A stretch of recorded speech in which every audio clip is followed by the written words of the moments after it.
Madam, ಈಗ MG market ಬಗ್ಗೆ ಅಲ್ಲಿ ಮಾತಾಡ್ತಾ ಇದ್ದೀವಿ, ಯಾವ ರೀತಿ ಸಾಲ್ವ್ ಮಾಡ್ತೀರಾ? ಮಿನಿಸ್ಟರ್ ಬರ್ತಾರಾ ಇಲ್ಲಿಗೆ KGFಗೆ? ಸಾಹೇಬರಿಗೆ ನಾವು ನಮ್ಮ KGFನ ಏನು ಪರಿಸ್ಥಿತಿ ಇದೆ ಅನ್ನುವಂಥ ವಿಚಾರದಲ್ಲಿ ಭಾಳ ಸತಿ ಭೇಟಿಯಾದಾಗ ಅವರೇ ಹೇಳಿದ್ರು, ಕೋಲಾರದಲ್ಲಿ ಮೀಟಿಂಗ್ ಮಾಡ್ತೀನಿ, MG ಮಾರ್ಕೆಟ್ನ ವಿಸಿಟ್ ಮಾಡ್ತೀನಿ, ವ್ಯಾಪಾರಿ ಜೊತೆ ಇಂಟ್ರ್ಯಾಕ್ಷನ್ ಕೂಡ ಮಾಡ್ತೀನಿ, ಈ ಭಾಗದಲ್ಲಿ ಏನು ಪರಿಸ್ಥಿತಿ ಇದೆ ಅದನ್ನು ನೋಡಿಕೊಂಡು ನಾನು ಇಲ್ಲಿಗೆ ವಿಶೇಷವಾಗಿ KGFಗೆ ವಿಶೇಷವಾಗಿರುವಂಥ ಯಾವ ರೀತಿ ನಾನು ಸಹಾಯ ಮಾಡಬೇಕು, ವ್ಯಾಪಾರಿಗಳನ್ನ ಕಾಪಾಡೋದಕ್ಕೋಸ್ಕರ ಯಾವ ರೀತಿ ಸ್ಟ್ಯಾಂಡ್ ತೊಗೋಬೇಕು ಅನ್ನೋವಂಥ ವಿಚಾರದಲ್ಲಿ 1 to 1 ವ್ಯಾಪಾರಿಗಳ ಜೊತೆ ನಾನು ಇಂಟ್ರ್ಯಾಕ್ಷನ್ ಮಾಡಿ, ಮಾರ್ಕೆಟ್ ವಿಸಿಟ್ ಮಾಡಿ, ಹಿಂದೆ ಬೇರೆ ಕಡೆನೂ ಕೂಡ ಏನೇನು ದಾರಿಯಲ್ಲಿ ಬಿಸ್ನೆಸ್ ಮಾಡುವಂಥವನ್ನ ಸಹಾಯ ಅಥವಾ ಅವ್ರ ಅಸೆಟ್ಸಿಂದ, ಅವ್ರ ಶಕ್ತಿಯಿಂದ ಮಾರ್ಕೆಟಲ್ಲಿ ಅವ್ರು ಏನೇನು ಇಂಪ್ರೂವ್ ಮಾಡಿಕೊಂಡು ಇಲ್ಲಿ ಸರ್ವೈವ್ ಹಾಕ್ಕೊಂಡು ಬಂದಿದ್ದಾರೆ.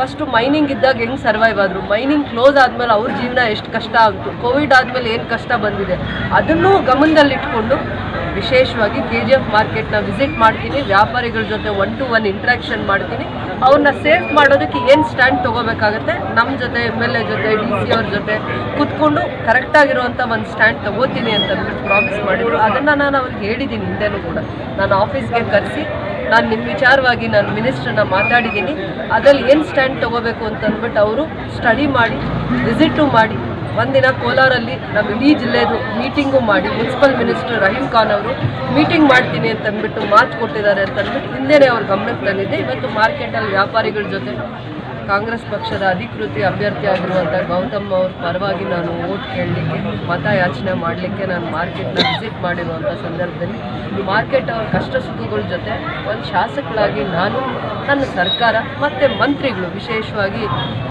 ಇದು ನಗರಸಭೆ ವ್ಯಾಪ್ತಿಗೆ ಬರ್ತಾ ಇರೋದ್ರಿಂದ ಮುನ್ಸಿಪಲ್ ಮಿನಿಸ್ಟರ್ ಆಗಿರುವಂಥ ರಹೀಂ ಖಾನ್ ಅವ್ರದ್ದು ಜವಾಬ್ದಾರಿ ಇರುತ್ತೆ. ನಾವೇನೇ ಪ್ರಪೋಸಲ್ ಕೊಟ್ಟರು ಕೂಡ ಇಲ್ಲಿನ ಪರಿಸ್ಥಿತಿ ನೋಡಿ ಅವ್ರು ನಿರ್ಧಾರ ತಗೋಬೇಕಾಗತ್ತೆ. ಕಾನೂನು ರೀತಿ ನೋಡೋಕ್ಕಾಗಲ್ಲ, ಎಲ್ಲನೂ ಮಾನವೀಯತೆಯಿಂದಲೂ ನೋಡಬೇಕಾಗತ್ತೆ. ಅದನ್ನು ಗಮನದಲ್ಲಿಟ್ಕೊಂಡು ಮಾಡ್ತೀನಿ ಅಂತ ನನಗೆ ಆಶ್ವಾಸನೆ ಕೊಟ್ಟ ಆದಮೇಲೆ ನಾನು ಇವರಿಗೆ ಕರೆದು ವ್ಯಾಪಾರಿಗಳ ಸಮಸ್ಯೆ ಏನು, ಕೋರ್ಟಲ್ಲಿ ಏನು ವಿಚಾರ ಇತ್ತು, ಅದಾದಮೇಲೆ ಏನು ಪ್ರೊಸೀಜರ್ಸ್ ಇತ್ತು, ಕಾನೂನು ರೀತಿ ಏನೇನು ಪ್ರೊಸೀಜರ್ಸ್ ಇತ್ತು, ಎಲ್ಲೆಲ್ಲಿಂದ ನಾವು ಸೇಫ್ ಹಾಕ್ಕೊಂಡು ಬಂದಿದ್ದೀವಿ ಅಂತ ಹೇಳ್ಬಿಟ್ಟು DC ಹಂತದಲ್ಲಿ ಏನು ಮೀಟಿಂಗ್ಸ್ ಆಗಿದೆ, ಕಮಿಷನರ್ ಹಂತದಲ್ಲಿ ನಾವು ಏನು ಪ್ರಪೋಸಲ್ ಕಟ್ಟಿದ್ದೀವಿ, ಮತ್ತು ನಮ್ಮ ಕಮಿಟಿ ನಮ್ಮ ಬೋರ್ಡಿಂದ ಏನು ಪ್ರಪೋಸಲ್ ಹೋಗಿದೆ ಸರ್ಕಾರಕ್ಕೆ, ಇವೆಲ್ಲ ವಿಚಾರಗಳು ಅವ್ರು ಮಂದಟ್ಟು ಮಾಡಿದ್ದೀನಿ.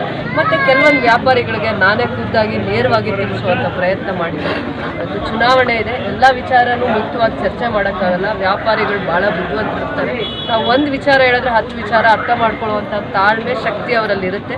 ಅವ್ರಿಗೇನು ಸೂಕ್ಷ್ಮವಾಗಿ ಹೇಳಬೇಕು, ನಮ್ಮ ಸರ್ಕಾರ ಇದೆ, ಇನ್ನು 4 ವರ್ಷ ನಮ್ಮ ಸರ್ಕಾರ ಇರುತ್ತೆ, ಅವ್ರೆಲ್ಲ ಕುಂದುಕೊರತೆಗಳು ಏನೇನಿದ್ದಾವೆ ಹಂತವಾಗಿ ಬಗೆಹರಿಸ್ಕೊಂಡು ಬಂದಿದ್ದೀನಿ. ವ್ಯಾಪಾರಿಗಳ ಜೊತೆ ಭಾಳ ಶ್ರದ್ಧೆಯಿಂದ ನಿಂತಿದ್ದೀನಿ. ಅಂಥ ಕಷ್ಟದ ದಿನಗಳಲ್ಲೂ ಕೂಡ ವ್ಯಾಪಾರಿಗಳನ್ನ ಯಾವತ್ತೂ ಕೂಡ ಸಂಕಷ್ಟಕ್ಕೆ ಸಿಲುಕಿಸಿಲ್ಲ ನಾನು ಶಾಸಕರಾಗಿದ್ದ ದಿನದಿಂದನೂ ಕೂಡ.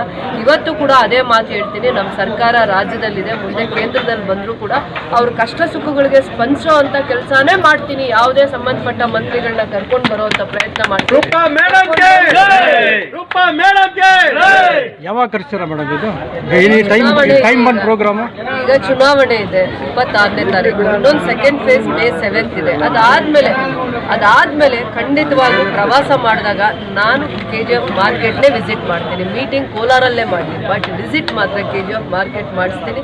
ನಗರಸಭೆ ವ್ಯಾಪ್ತಿಯಲ್ಲೋ ಇನ್ನೆಲ್ಲೋ ಸ್ವಲ್ಪ ಜನ ವ್ಯಾಪಾರಿಗಳ ಜೊತೆ ನೇರವಾಗಿ ಇಂಟ್ರಾಕ್ಷನ್ಸ್ ಮಾಡಿಸ್ತೀನಿ. ಅಫಿಷಿಯಲ್ ಆಗೂ ಕೆಲವೊಂದು ಪ್ರೊಸೀಜರ್ಸ್ ಇರುತ್ತೆ, ಅದನ್ನು ಬಿಟ್ಟು ನಾವು ಕೆಲವೊಂದು ಕೆಲಸ ಮಾನವೀಯತೆಯಿಂದ ಮಾಡಬೇಕಾಗುತ್ತೆ.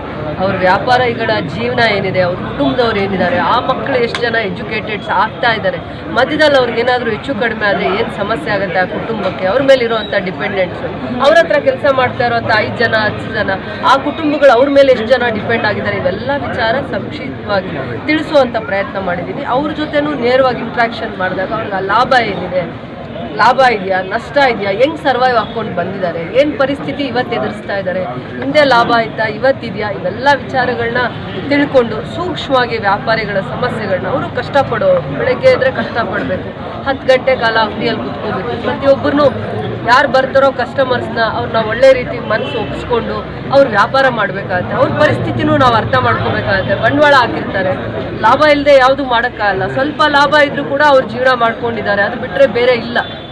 ಅದು ಬಿಟ್ಟರೆ ಆ ವ್ಯಾಪಾರ ಬಿಟ್ಟರೆ ಅವ್ರಿಗೆ ಬೇರೆ ಜೀವನ ಇಲ್ಲ. 50 ವರ್ಷದಿಂದ ಅವ್ರ ತಾತ ಕಾಲದಿಂದ ಮಾಡ್ಕೊಂಡು ಬಂದಿದ್ದಾರೆ.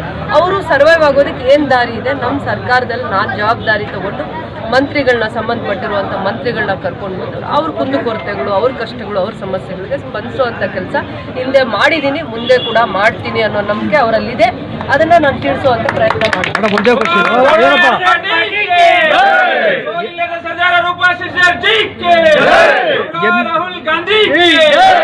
MG ಮಾರ್ಕೆಟ್ ಬಿಸ್ನೆಸ್ ಮ್ಯಾನ್ಗೆ ಎಲ್ರಿಗೂ ಗೊತ್ತು, ನೀವೇ ಕಷ್ಟಪಟ್ಟು ಇದೆಲ್ಲ ಮಾಡ್ತಾ ಇದ್ದೀರಾ ಅಂದ್ಬಿಟ್ಟು ಖುಷಿಯಾಗಿದ್ದಾರೆ. ಆದರೆ ಅವರೆಲ್ಲ ನಿಮ್ಗೆ ಸಪೋರ್ಟ್ ಮಾಡ್ತಾರಂತ ನಿರೀಕ್ಷೆ ಮಾಡ್ತೀರಾ ನೀವು?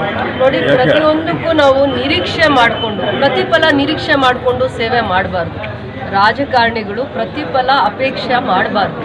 ಬಂದಿದ್ದೀವಿ ಏನೋ ಒಂದು ಒಳ್ಳೇದು ಮಾಡಬೇಕು ಅಂತ. ನಾವು KGF ಕ್ಷೇತ್ರದಲ್ಲಿ ನಾವು ಇಲ್ಲಿರುವಂಥ ಮಕ್ಕಳಿಗೆ ಒಳ್ಳೇದು ಮಾಡ್ತೀವಿ ಅಂತ ಬಂದಿದ್ದೀವಿ. ವ್ಯಾಪಾರಿಗಳಿಗೆ ಒಳ್ಳೇದು ಮಾಡಬೇಕಾಗತ್ತೆ, ಬಡವ್ರಿಗೆ ಒಳ್ಳೇದು ಮಾಡಬೇಕಾಗತ್ತೆ, ಬಿಸ್ನೆಸ್ ಮಾಡೋರು, ಸ್ಕೂಲ್ಗೆ ಹೋಗೋರು, ಕಾಲೇಜ್ಗೆ ಹೋಗೋರು ಎಲ್ರಿಗೂ ನಾವು ಮಾಡಬೇಕಾಗತ್ತೆ. ವಿಶೇಷವಾಗಿ ಹೆಣ್ಮಕ್ಳಿಗೂ ನಾವು ಯಾವುದೋ ಒಂದು ಒಳ್ಳೆ ಕೆಲಸ ಮಾಡ್ತೀವಿ ಅಂತ ಅದರಿಂದ ಪ್ರತಿಫಲ ನಿರೀಕ್ಷೆ ಮಾಡಬಾರ್ದು. ಒಳ್ಳೆ ಕೆಲಸ ಮಾಡಿರೋದು ತಿಳ್ಕೊಂಡು ನಮ್ಮನ್ನು ಆಶೀರ್ವಾದ ಮಾಡ್ತಾರೆ ಅನ್ನೋ ನಂಬಿಕೆ ಕಡಿಮೆ ಮಾಡ್ಕೋಬೇಕು. ಒಳ್ಳೆ ಕೆಲಸ ಮಾಡಿದ್ದೀವಿ, ನನ್ನನ್ನು ಆಶೀರ್ವಾದ ಮಾಡ್ತಾರೆ ಅನ್ನೋ ನಂಬಿಕೆ ಕೂಡ ನಾನು ಕಡಿಮೆ ಮಾಡ್ಕೋಬಾರ್ದು. ಯಾರೂ ಸ್ವಲ್ಪ ಜನ ಸಹಾಯ ಮಾಡಿದ್ದಾರೆ ಒಳ್ಳೆಯವರು ಅಂದ್ಕೊಂಡು ನಮ್ಮನ್ನು ಆಶೀರ್ವಾದ ಮಾಡಿ ಕಾಯ್ಕೊತಾರೆ ಅನ್ನೋಂಥ ನಂಬಿಕೆ ನಮಗೂ ಇರಬೇಕಾಗತ್ತೆ. ಮಾಡಿರೋರು ಎಲ್ಲರಿಗೂ ಕೂಡ ನಾನು ಎಕ್ಸ್ಪೆಕ್ಟ್ ಮಾಡಬಾರ್ದು, ಅದು ಒಂದು ತಪ್ಪಾಗುತ್ತೆ. ನಾನೇನೋ ಒಂದು ಸಹಾಯ ಮಾಡಿದ್ದೀನಿ, ನಾನು ಸಹಾಯ ಮಾಡೋದಕ್ಕೆ ಪ್ರತಿಫಲ ಕೊಡಿ ಅಂತ ಕೇಳಿದ್ರೆ ತಪ್ಪಾಗುತ್ತೆ. ಅವರು ಒಳ್ಳೆ ಮನಸ್ಸಿಂದ ನಂಗೆ ಆಶೀರ್ವಾದ ಮಾಡಿದ್ರೆ ಅದು ಆಶೀರ್ವಾದ ಆಗುತ್ತೆ. ಕೇಳೋ ತಪ್ಪು.